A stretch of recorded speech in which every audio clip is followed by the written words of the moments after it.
If I would tell you since when I'm awake. Yes. So everyone's settled out? Yeah. Anyone's ready? Yeah, that's kick us off. Yeah, good afternoon. Hello.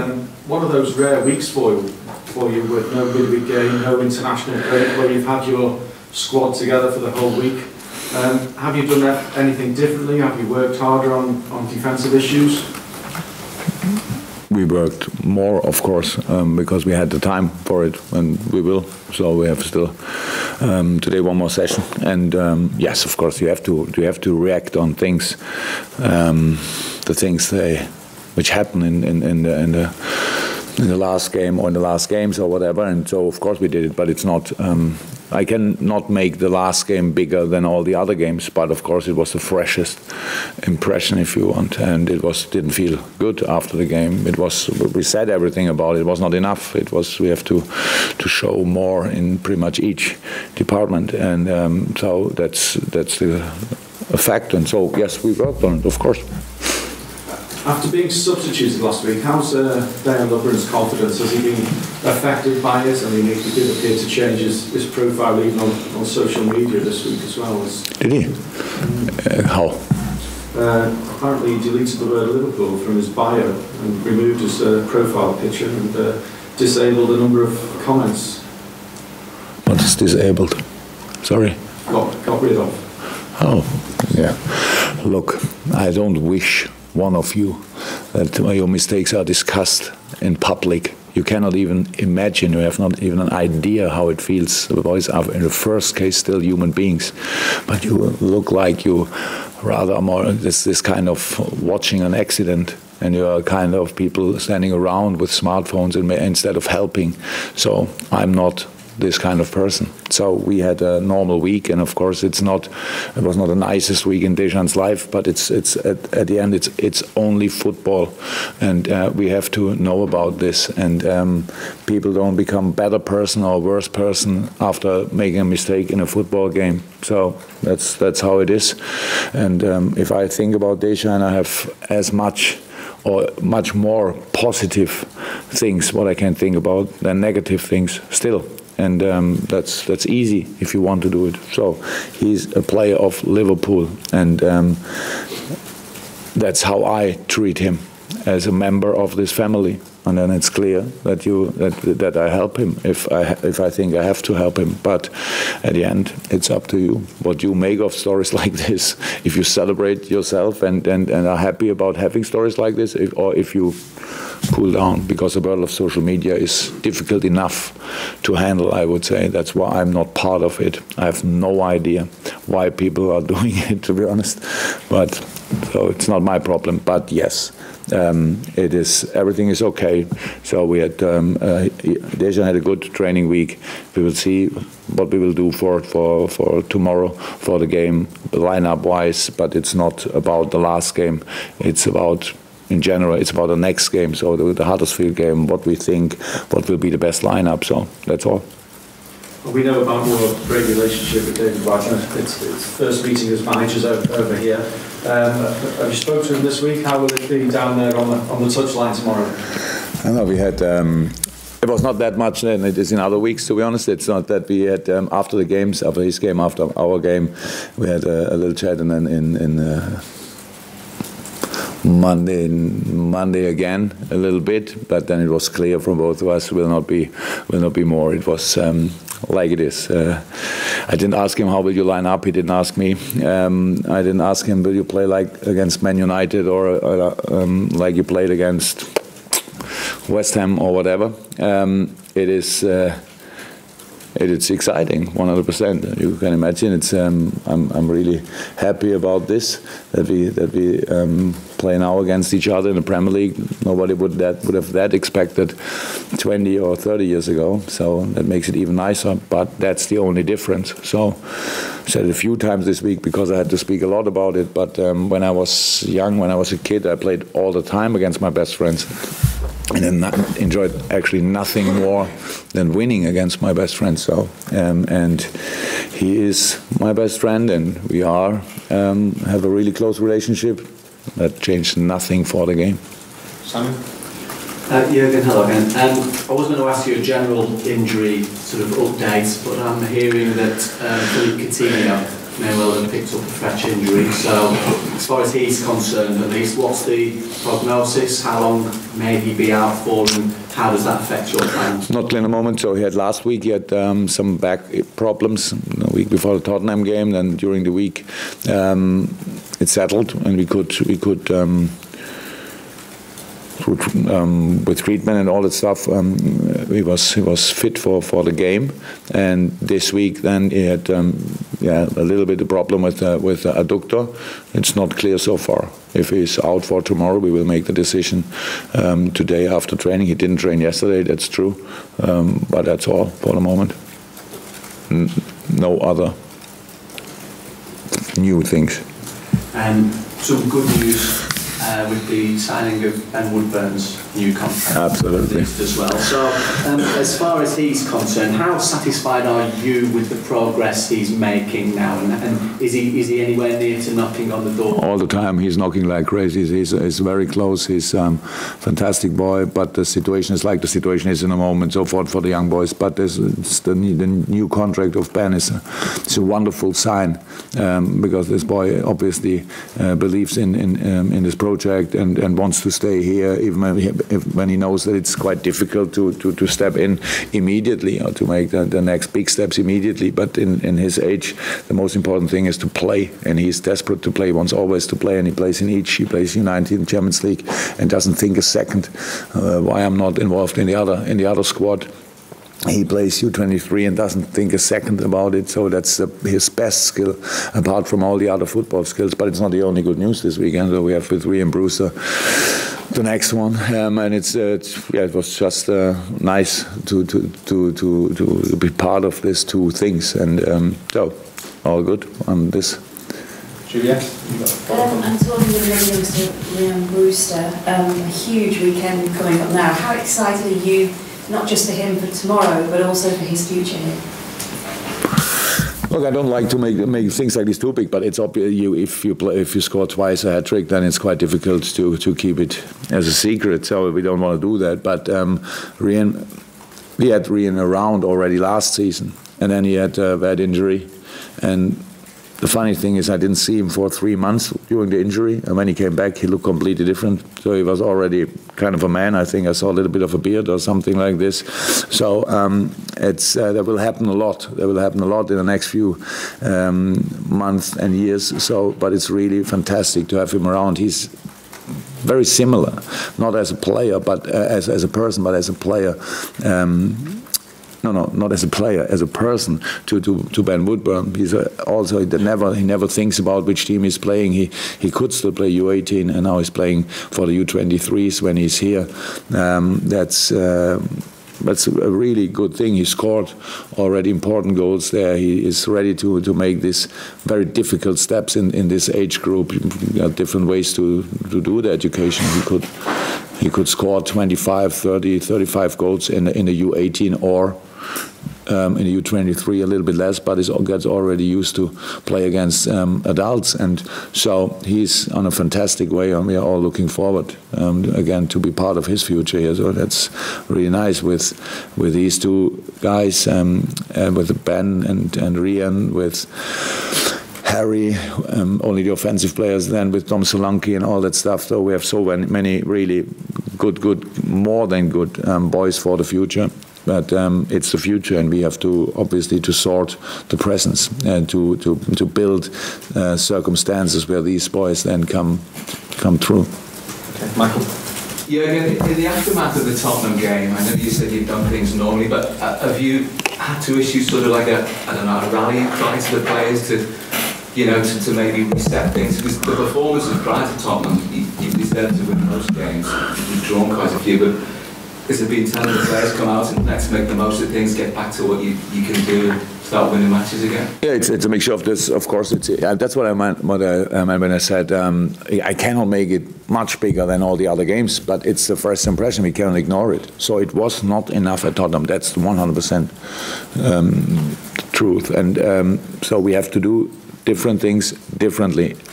Like things we did first time that wrong in the Tottenham game was a few things I can't remember that we did in the other games in a similar way. So that's what we have to talk about, what we were talking about, and so that's what analyze is. We were not together on Monday morning, and everybody was happy, and we thought, okay, come on, it was only a football game. We take this really serious, but that was the Monday, and from Tuesday on the preparation started for Huddersfield, and that a lot of things are completely different in this game. And we have to consider that too. We play at Anfield. What is the massive, what should be a massive difference? And we. That's a third thing. We have to defend better than we did. So that's easy because we defended not well. And yes, we have to stay cool on the other hand side because we will have the ball quite in big parts of the game, and we need to find solutions. We found a lot of solutions in the past, and we have to do it again. And again, it's games like this, and these are always, you can lose confidence, but it's not allowed to stay in that mood. So we need to be confident again. We need to be brave. We need to be really hard and all that stuff. And then we are ready for the game, and that's the only thing I think about. You've probably paid more attention this season to Huddersfield than most other sides because of your friendship with David Wagner. How impressed have you been with the way they play so far this season, and in particular, what Aaron Moy can do with the ball? I know that from last year, so they are a really good team. There's no doubt about that. Defending well, good counter-attacking, playing football. But, okay, there are different ways they played so far, so that they were like... they played like a team, very fresh in the beginning, had a good result at West Ham, and were enjoying Premier League and stuff like this, and then the results changed a little bit, and then there came the Man United game. Before the Man United game, it was a little bit already settling, I would say, and then there came the Man United game, and they changed completely the style. So it was the first game, not even against Tottenham, they played like this, and against United, they parked the bus. And won the game, and so that probably that could also be the idea they try to, or the way they try to play here. So we need to know both. But if they have the ball, they are really creative. They have fantastic players. It's not only Moy. It's Ince, who was here, how I heard. I was not here when he was here. Manlapara, Kachunga, really both strikers, physically strong, and then both fullbacks running like hell, line up and down, good centre halves, good goalkeepers. So it's a Premier League team, and it's good. But I didn't watch them all games or whatever. That's not like this. For me, it's enough that I know the results before we make the analyze, and that's what we did now. And we had 4 games which we watched, and so now we are prepared. Yeah. You spoke glowingly about your friendship with David Wagner. Has it made it easier or harder to know how to play the game tomorrow because you're so friendly with him? Can you second guess him, or do you think it'll be harder to second guess him because you know him so well? I know how they want to play tomorrow, but that's not because I know David. I know that has nothing to do with that. So it's our personal relationship. I really can. I think it's a special story. So I have no problem with that. People think it's a special story, but that's all. Our friendship will last for the rest of our life, whatever happens in this game. So, but anyway, I want to win that game, and that means we have to beat Huddersfield, and that's it. And I know him well enough that he thinks exactly the same, so I have no problem with that. That's how it is all the time. The only thing is nothing what we will say to each other in the game will rest a second longer or in our mind than, or stay a second longer in our mind than until the final whistle. So we played together, and I said worse things to him than to any other person in the world, and we are still friends. So that's no problem. I was a defender, he was the skilled striker with not a perfect attitude, so I helped him a little bit. Now I can't help him, and I don't have to, that's good. But no, really, in the game, 90 minutes, 95, absolutely nothing to do with our friendship. Before, yes, afterwards, 100%, that's it. And regarding Brewster playing tomorrow for England under-17s in the World Cup final, you've obviously been playing, giving a chance to Dominic Solanke this year as well. How important is it that now that England's youth team's doing well? Perfect. Club managers, because Germany have always done it, and they've benefited with their senior team. It's no good England. It's a fantastic sign. So was the U20 with Dom? Yeah. Oh, yeah. So U20. So we all probably a few of them. These boys are already in or around the Premier League squad, and now the U17. That's how it started in Germany. But I think we all know that Germany has in this moment a fantastic first team squad, international team, unbelievable skilled players, whatever. And but it started like this with winning trophies in the youth, and it's difficult enough to do so. And especially England, I think they play without Sancho and still doing really well, and so that only shows that there's a lot to come, and that's good. That's good for England. But then we have to, and that's only one step. The next thing is we have to create circumstances where these boys can make the next steps. So not too early, not too late, in the right moment, stuff like this. So that's exactly has the same importance than all the other things. But they are the future of English football, and yeah, that's fantastic. Ali? You were comparing Rian and Ben earlier. Ben's obviously had quite a few opportunities in the first team, so do you think Rian could potentially be in the first team picture this season, or is it too early?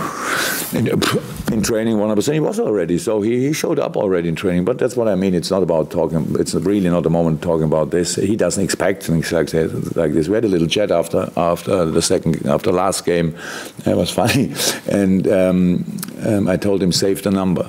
So, and he said, I will for sure. So that maybe that's the first step. But I knew him before when he was in training very often already, but it makes not too much sense to be always in the first team training and playing in other teams. You have to be part of the team where you're playing as well, and so it's all good, and the future is bright. But we are responsible. He is responsible, and unfortunately you as well. So that's the deal, and I think we all are interested that these skilled boys can come through at the end, can become Premier League players, can become players for the Three Lions and stuff like this. So that's what we all want, and for that we have to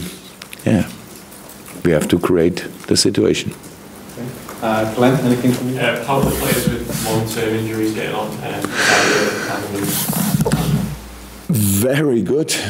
I had no option for tomorrow as well, and no option for Wednesday, and no option for West Ham. So after the international break, I think Adam, especially Adam and Sadio are back. It will be close. So hopefully they can train during the international break. Then can be part of the normal training. Adam was this week first time part of the warming up. His face showed how happy he was about this, and I saw now in the last hour them both with fitness coaches on the pitch doing technical things and stuff like this. Well, it all looks good, but at the end they need to be at 100%, and they aren't in a moment. So that's it, but on a good way. Mel, anything from you? Dazone, it's up to you. You can try your hand if you want answer in general. That's okay, Joe. Sie sind schon ein alter Hase im Fußballgeschäft auf jeden Fall. Old rabbit. Old rabbit. That's what he said. You are an old rabbit in this business. Sie haben schon viel erlebt. Nichtsdestotrotz ein Spiel gegen den besten Freund. Inwiefern ist es emotional auch nochmal was ganz Neues? Das ist nichts, das ist kein Problem. Ich habe tatsächlich relativ viele gute Freunde im Geschäft, und das, ob die jetzt Trainer sind oder Sportdirektoren oder was auch immer in anderen Vereinen. Als ich das erste Mal mit Dortmund gegen Mainz gespielt habe, war das vorm Spiel anders, nach dem Spiel anders, in den 90 Minuten überhaupt nicht anders. Und so ist das jetzt auch. Wir sind beide lange genug dabei, um das komplett ausblenden zu können. So, es ist im Vorfeld, es ist schön. Ich freue mich. Ich freue mich total darüber, dass wir die Möglichkeit haben. Ich habe mir immer gewünscht, dass er diesen fantastischen Weg geht. Jetzt ist er gegangen. Großartig. Und das bedeutet jetzt, dass ich gegen ihn spielen muss. Und ja, das ist wirklich sensationell. Aber ansonsten ist es nichts. Während der Spielzeit wird da überhaupt kein Unterschied gemacht. Hätten Sie denn gedacht, vor der Saison, dass Huddersfield im Oktober in der Tabelle auf Augenhöhe mit Liverpool? Da haben wir einen großen Teil dazu beigetragen. Da habe ich jetzt eigentlich nicht so sehr drüber nachgedacht. Aber ich gönne Huddersfield jeden einzelnen Punkt, den sie geholt haben. Jeden einzelnen, außer gegen uns. So, und wir haben keinen Einfluss darauf geben. Ich wünsche ihnen einfach, dass sie die Klasse halten, dass sie ihre Ziele erreichen, all sowas. Weil dieser persönliche Kontakt ist einfach da. Aber das hat mit unserem Spiel gar nichts zu tun. Und dass sie mit uns auf Augenhöhe sind, tabellarisch, das liegt ja daran, wie wir gespielt haben. Also dementsprechend, nein, das hatte ich mir nicht gewünscht. Aber mit der Punktzahl, die Huddersfield hat, habe ich überhaupt kein Problem. Und eine letzte Frage noch. Das war eine Videobotschaft, aber vielleicht können wir die danach zeigen. Von wem? Von David Wagner. Wir waren gestern bei ihm. Und er hat gesagt, er wünscht ihm alle Punkte dieser Welt nach Samstag, so wie Sie es jetzt auch gesagt haben. Gibt es dennoch vielleicht so eine Art Wetteinsatz zwischen Ihnen beiden, ein gemeinsames Abendessen danach? Wir haben schon so oft gemeinsam zu Abend gegessen, also das wäre kein Wetteinsatz und dementsprechend genau das Gleiche. Das habe ich ja vorher schon gesagt, also er darf gerne danach alle Punkte holen, die es zu vergeben gibt, außer in diesen beiden Spielen, aber das ist nichts Spezielles und es wird keinen Wetteinsatz geben. Das Ganze ist zu ernst, als dass wir da noch zusätzlich irgendwelche Motivationen bräuchten. Thank you guys. No translation on that.